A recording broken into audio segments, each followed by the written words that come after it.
Greetings, this is Atma Buddha. Welcome to today's episode. Today's March 19th, 2022. The title of today's episode is Episode 70, The Best Method to Enlightenment. Before we get into the topic of today's podcast, let me just mention something real briefly. I know back in episode 68, we were talking about how the ethics of eating animals versus eating plants shouldn't really come into the equation.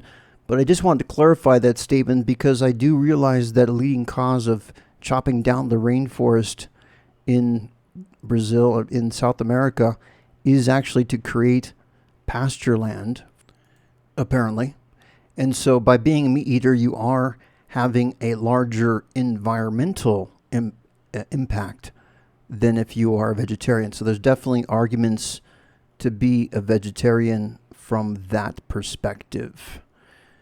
But let's go ahead and preface today's talk with a comment I want to make about science, because the arrogance of science is to assume that consciousness is biological. And actually, consciousness is beyond biology and physicality.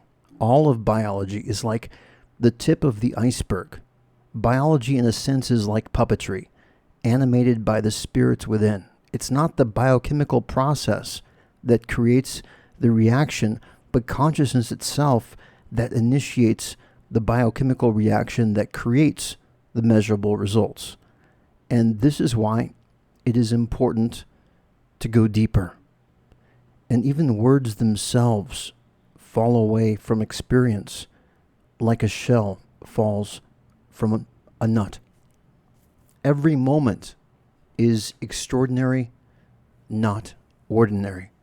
And there is no external authority when it comes to absolute truth. It can only be experienced personally. No outside person, whether he or she be a guru or a master, is more of an authority than what you can experience directly. And anyone who says otherwise is not to be trusted. With that in mind, what is the best method to experience enlightenment?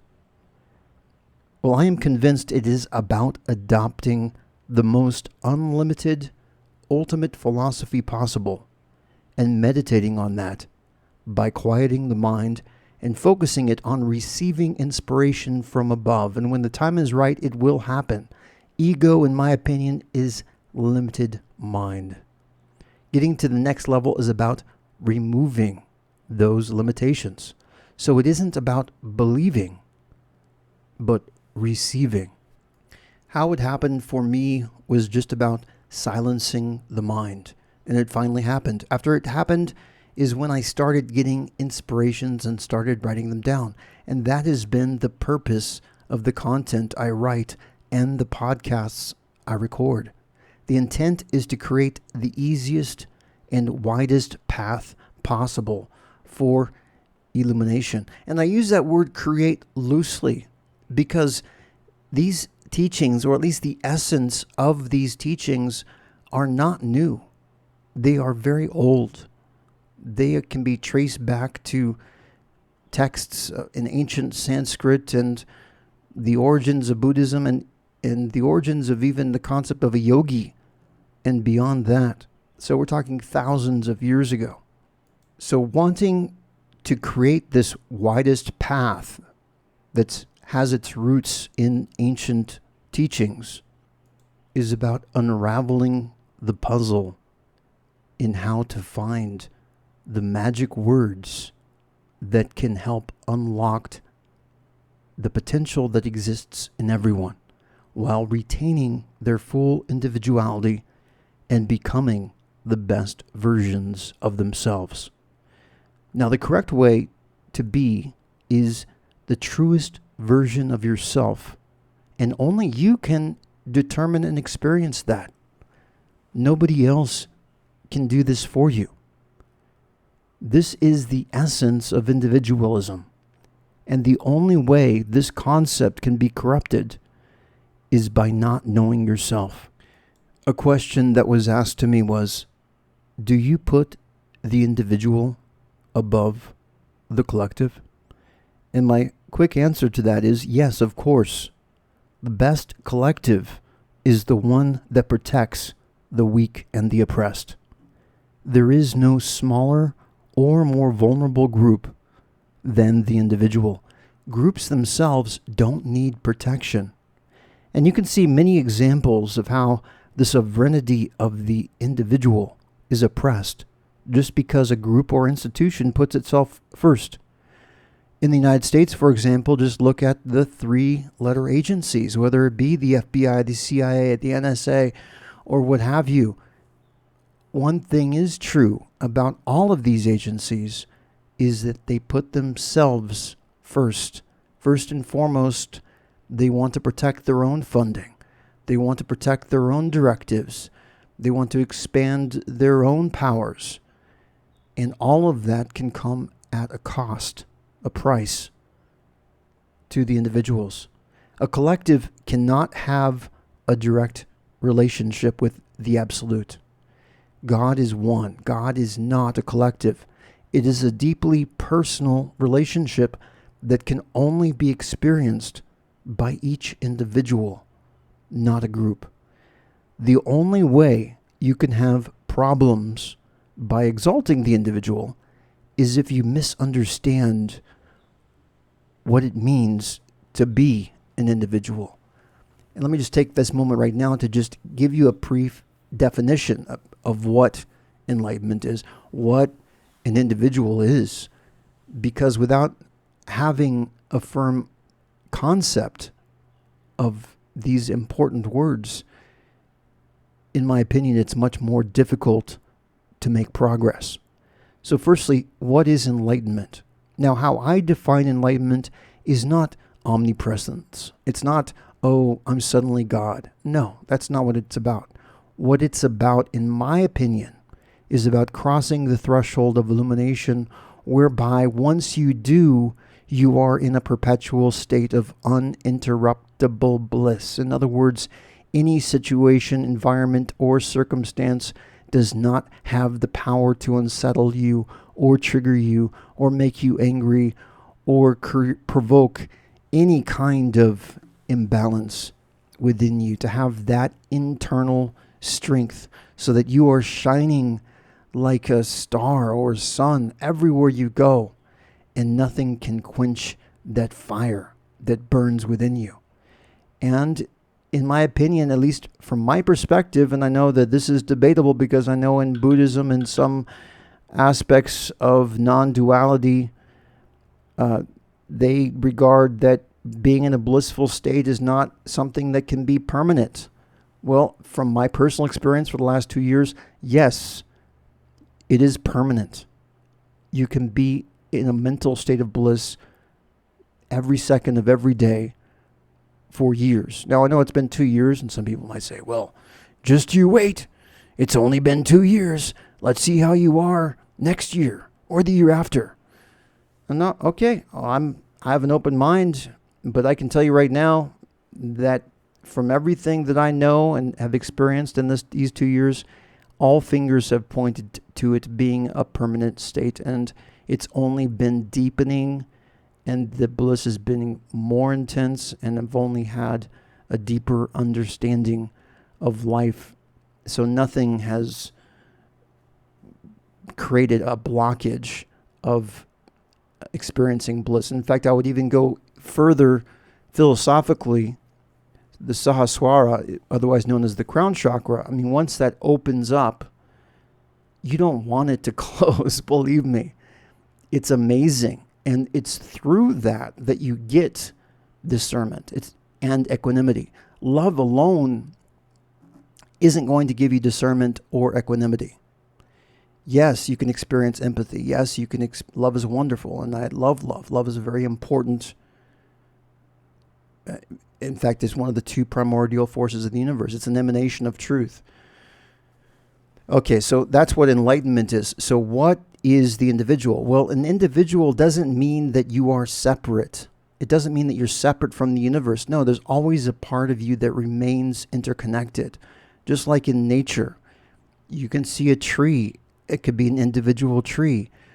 but it's still connected to the ecosystem. Okay, it still gets its nourishment from the same soil as other trees. It still breathes in the carbon dioxide and exhales the oxygen for us humans to breathe.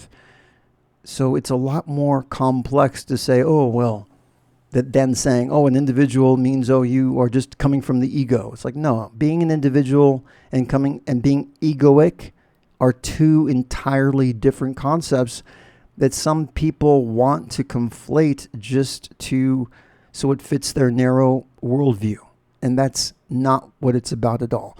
A true individual is when you can be independent and experience at the same time love and bliss and inspiration and be happy, and yet at the same time have an independent mind so that you can be competent and you can make money, you can be good at work, you can still have excellence in everything that you do, because the mind is very important in order to achieve excellence. But the difference is that by realizing that you have a mind is different from saying, oh, I am the mind, or I am only the mind. It's like, yes, you have the mind, but you also have a heart. There is inspiration of truth, but there's also something called love. And you can be connected to other people via empathy, and you can feel aligned with the greater whole of the universe. And so being an individual is not to take away from any sense of interconnectivity or having an interconnectedness with the whole. No, it's just a form of awareness, so that you are aware that, yes, I'm born as a human. I have a human body. And this is a gift of nature. Instead of throwing it away and saying, oh, I am not this, or I am just a speck in the universe, you can look deeper within yourself and recognize, yes, I am a human, and this body and this mind can be used as a force of nature for something much greater. I know some non-dualists and nihilists believe that there's nothing that can be known. And in my opinion, everything can and will be known. And this fact is an inevitable culmination of human evolution. Just like Star Wars, the Force has a commonality that can be accessed by everyone who attunes to it. And this brings me up to another point, because I was writing down a list of words, because somebody on one of the chat slacks I'm involved with mentioned the word surrender. And I have a bit of a problem with that word surrender, especially because even though it could be used in a positive context, like surrendering to God, I guess if you're going to surrender to anything, God would be the number one entity to surrender to. But even so, there's so much better words to use in speaking about having a relationship with the ultimate. Because whereas surrender could be used positively, it's also commonly associated with losing, with being a loser. It's like if you lost the war, what do? You surrender. And that is not the best approach. It's not the best context, in my opinion, to start your relationship with the divine. And if you have a relationship right now, just surrendering is like, in a sense, absolving yourself of any personal responsibility and not recognizing the important role that you can also have. So let me give you some alternative words that I like to use when dealing with this concept of the absolute. Receptivity, acceptance, yoked. That means like you are yoked like an ox to it. Communion, union, connection, symbiosis, attunement. Now, all of these words are not placing the concept of the absolute as above you, but it places you on more of a partnership level. Because in my opinion, the absolute wants to empower you. It wants you to be a force of nature.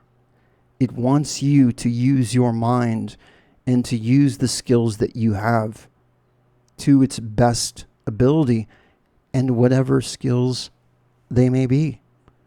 You may be a chef. You may be a programmer. You may be a lawyer. You may be a doctor.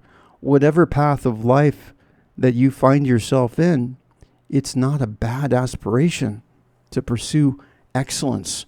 And there's nothing more excellent than the absolute, than the supreme. So let's go back again to the basic premise of today's talk, which is, what is the best method to enlightenment?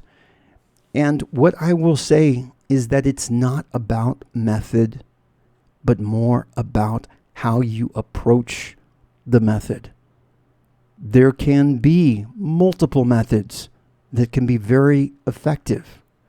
But if you approach the method in the wrong way, you're going to get mediocre results.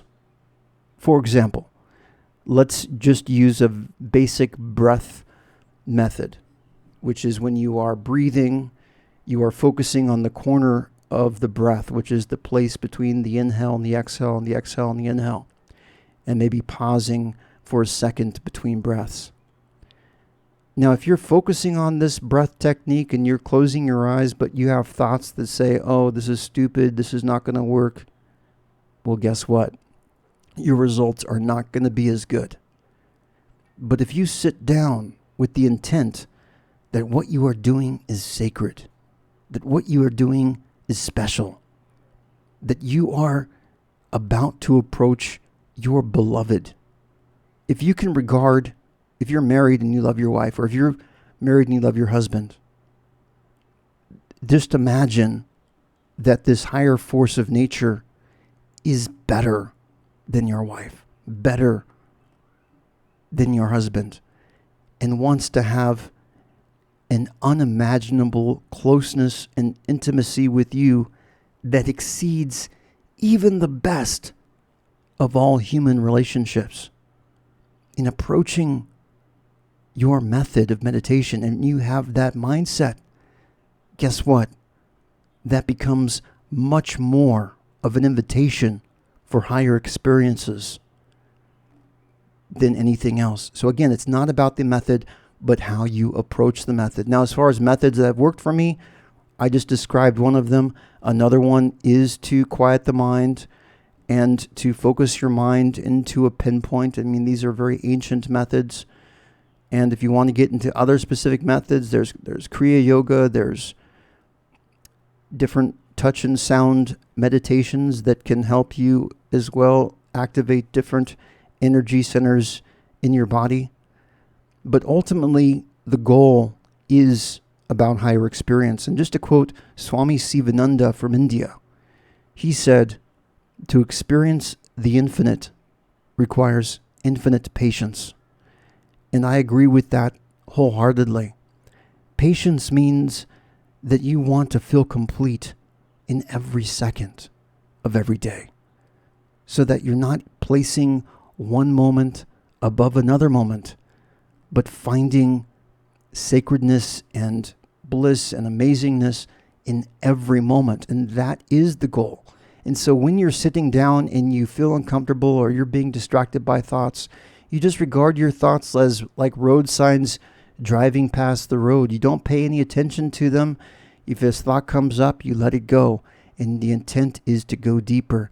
And by going deeper and by having this intent that you are embracing something incredibly sacred, your most beloved, that becomes the invitation, and your mind becomes receptive to receive. And it's not about believing, but receiving.